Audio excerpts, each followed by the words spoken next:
Hey guys, it's Joe Raiti from Raiti's Rides, and I have one hell of an Italian classic behind me. I have a 1988 Ferrari 328 GTS. Let me give you a little bit of history about the GTS. If you are a product of the 1980s, if you were around during the 1980s, you would remember a TV show very popular with Tom Selleck called Magnum PI. In that show, featured a car very similar to this one. That was a 308. This is a 328. Same style car, same idea, but they did some revisions to it. Let's take a look at this red Italian classic. So I am a big fan of the 1980 styling. I really miss pop-up headlights. You know, a lot of people say, hey, pop-up headlights, they don't look good anymore. This is something that these cars, they just have such an aerodynamic appearance to it with the headlights hidden. I like the way that they have the lights here, and there's that prancing Ferrari horse. Now, if you don't know anything about the prancing horse, remember, Enzo was a fan of airplanes. And in World War I, the Italians had a very famous pilot that painted the black prancing horse. And guess what? That's why you see it on each and every Ferrari.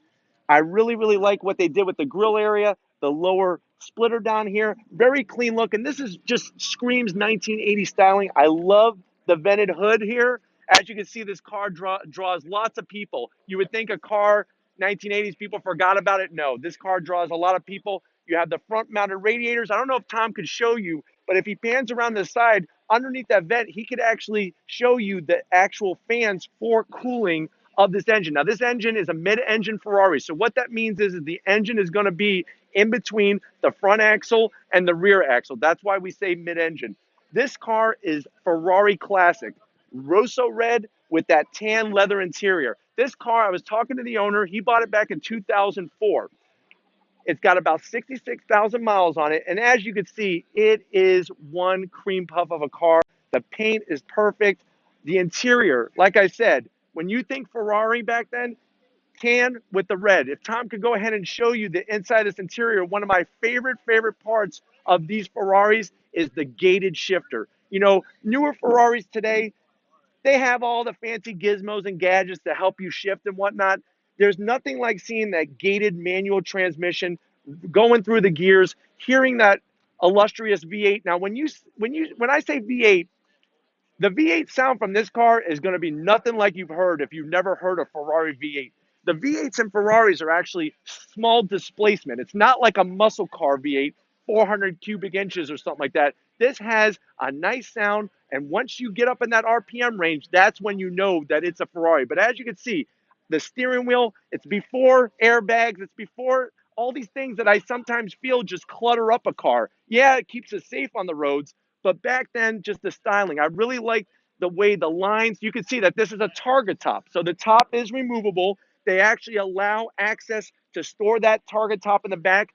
Most of the time, when I see a target top, I'm glad to see that people take them off because it really shows what the essence was, the design behind the whole car.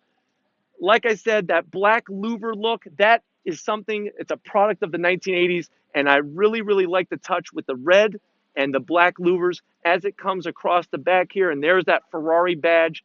Let me show you the rear of this car. I think Ferrari hit the nail on the head going with a quad exhaust setup. I love the taillights. It gives it that European flavor and flair.